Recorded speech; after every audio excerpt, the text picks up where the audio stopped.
इसको समर्थन जिस तरीके से आप कर रहे हैं और आपके फॉलोअर्स भी यहाँ पर घूम रहे हैं और जिस तरीके से सेल्फी ले रहे हैं, तो इन लोगों को भी आप पढ़ने के लिए क्यों नहीं कहते कि अपने हमेशा से कहता आया हूँ और मैं तो अभी सोच भी रहा हूँ कि एक किताब लिख दूँ जिसमें कम से कम हमारे जो बहुजन समाज के महापुरुष हुए उनके बारे में लिखा हो और वो आज के समय में हमारे लिए कैसा काम कर रहे हैं वो हो। और मैं तो अपनी वीडियोस में कहता रहता हूँ किताबें पढ़ो। लेकिन सरकार को ज्यादा टारगेट करते हैं, डर नहीं लगता इस उम्र में?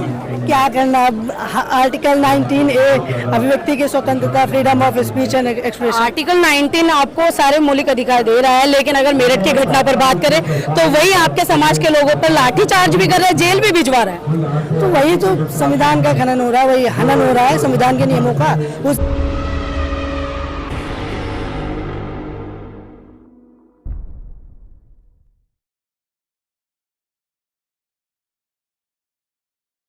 ये जो शख्स सामने दिख रहे हैं ये किसी परिचय के मोहताज नहीं है और जिस तरीके से सोशल मीडिया पर इन्होंने भी एक तहलका मचा रखा है और बार बार अगर मैं बात करूं कहीं ना कहीं बीजेपी की नाक में भी दम हद कर रखे, यानी कि दम तोड़ रखा है बीजेपी का कहीं ना कहीं। कैसे देखते हैं बीजेपी का प्रोटेस्ट चल रहा है और अब भी आप 15 साल की उम्र में भी यहाँ इन्हें सपोर्ट करने के लिए आए?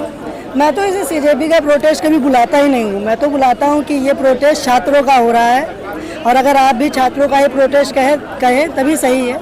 अब अगर सीजेपी कहोगी तो उसमें बहुत सारे लोगों के मत बनेंगे कि हम इस पार्टी को सपोर्ट करते हैं और मैं किसी पार्टी को अभी तक नहीं सपोर्ट कर रहा हूँ, मैं उनके मुद्दे को सपोर्ट कर रहा हूँ।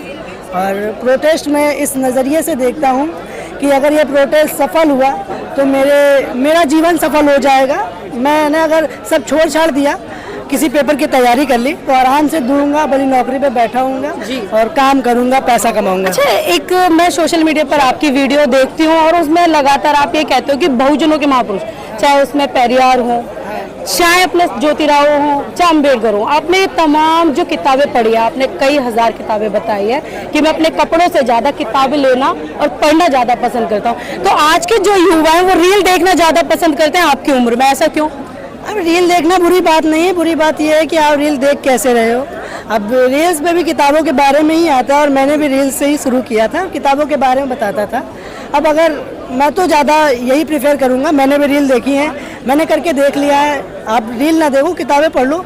किताबों मेरा पहले से मानना रहा है, एक राइटर किताब लिखता है पूरा जीवन लगा के, आप उसका जीवन पढ़ ले रहे हो 2 दिन में तो आप मान लो उसका पूरा जीवन जिए ले रहे हो, तो आपके जीवन में समय बढ़ जाएगा, आप ज़्यादा समय जी लोगे और आपकी बातों में मजबूती आ जाएगी और आपको लोग फिर हल्के में नहीं लेंगे। अच्छा, ये पढ़ने की जो आपके अंदर से जो किसने जगाया कि आपको पढ़ना चाहिए और बहुजनों के महापुरुषों को ज़्यादा पढ़ना चाहिए? अम्बेडकर साहब ने जगाई है। वैसे तो हमारे आसपास के लोग पढ़ते रहते हैं, लेकिन अगर कहा जाए और पढ़ने की ज्योति किसने जलाई तो अम्बेडकर साहब ने। और उससे पहले भी मैं लोगों को कहते हुए सुनता था, बहुत सारे महापुरुष हुए तो उन्होंने ही ज्योति जलाई और मैं पढ़ रहा हूँ। अच्छा, बस एक आखिरी सवाल और चलते चलते ले लेते हैं। इसको समर्थन जिस तरीके से आप कर रहे हैं और आपके फॉलोअर्स भी यहाँ पर घूम रहे हैं और जिस तरीके से सेल्फी ले रहे हैं, तो इन लोगों को भी आप पढ़ने के लिए क्यों नहीं कहते कि अपने बहुजनों के इतिहास को पढ़े? मैं तो हमेशा से कहता आया हूँ और मैं तो अभी सोच भी रहा हूँ कि एक किताब लिख दूँ जिसमें कम से कम हमारे जो बहुजन समाज के महापुरुष हुए उनके बारे में लिखा हो और वो आज के समय में हमारे लिए कैसा काम कर रहे हैं वो हो। और मैं तो अपनी वीडियोस में कहता रहता हूँ किताबें पढ़ो। लेकिन सरकार को ज्यादा टारगेट करते हैं, डर नहीं लगता इस उम्र में? क्या करना, अब आर्टिकल 19A अभिव्यक्ति की स्वतंत्रता, freedom of speech and expression. Article 19 आपको सारे मौलिक अधिकार दे रहा है, लेकिन अगर मेरठ की घटना पर बात करें तो वही आपके समाज के लोगों पर लाठीचार्ज भी कर रहा है, जेल भी भिजवा रहा है। तो वही तो संविधान का खनन हो रहा है, वही हनन हो रहा है संविधान के नियमों का। उसी के खिलाफ हमारे भाई लोग गए थे, मैं भी सोच रहा था चला जाऊं, लेकिन कुछ समस्याएं आ गई इसीलिए नहीं जा पाया। लेकिन हमारे साथी लोग गए थे न्याय दिलाने और हमें उम्मीद है कि रवि गौतम भाई को न्याय मिलेगा और ललिता गौतम जी को जरूर न्याय मिलेगा। ललिता गौतम जी को जरूर न्याय मिलेगा और न्याय देने की बात जिस तरीके से कही है और जिस तरीके से मैंने इस शख्स के बारे में बताया कि कम उम्र यानी कि 15 साल का बच्चा, जिस तरीके से अगर हम सरकार की बात करें, सरकार को जिस तरीके से खुल करके वो टारगेट करता है और सरकार की गलतियों को बता करके पूरे बहुजन समाज को जगाने का काम करता है। इसी प्रकार से अपने बच्चों को भी बनाए ताकि वो बहुजन समाज के इतिहास को पढ़े और ज्यादा से ज्यादा अपने समाज को जगाने का काम करें। तो इस वीडियो के बारे में आपकी क्या प्रतिक्रिया है मुझे कमेंट बॉक्स में जरूर बताएं और इस वीडियो को ज़्यादा से ज़्यादा शेयर करें।